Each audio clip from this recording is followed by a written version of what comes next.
मैं आपको बताना चाहता हूं कि बैंकिंग एवं वित्त से जुड़े हुए किन मामलों को आप यूटिलिटी कोड के माध्यम से प्रस्तुत कर सकते हैं और आपको न्याय प्राप्त हो सकता है।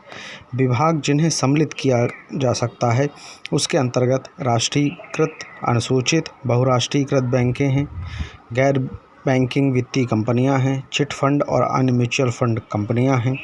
निजी फाइनेंसर हैं, सहकारी बैंकें हैं, सहकारी समितियां जो अपने सदस्यों ग्राहकों को बैंकिंग और ऋण सुविधा प्रदान करने के लिए संबद्ध हैं।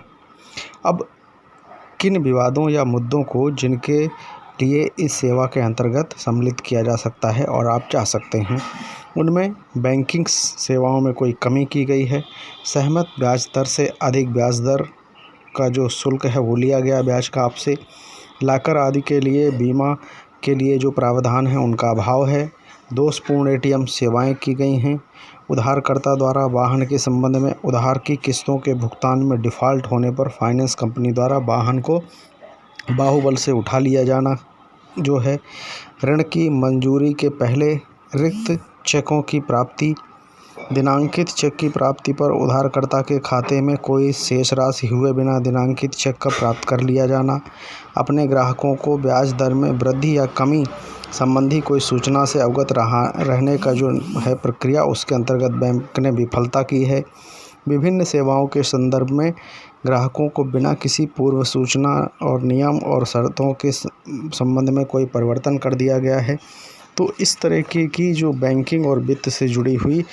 जो सेवाएं हैं उनके संदर्भ में अगर कोई विवाद या कोई स्थितियां हैं तो आप यूटिलिटी कोड के माध्यम से जा कर के और वहां से न्याय प्राप्त कर सकते हैं। यूटिलिटी कोड में जाने पर आपको कोर्ट फीस जो है उसकी बचत होती है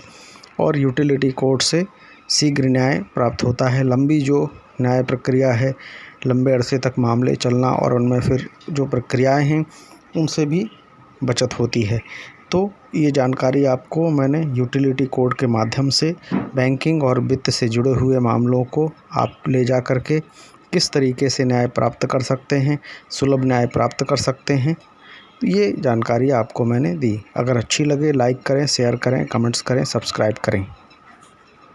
ताकि आगे से आगे आपको और जानकारी मिलती रहे।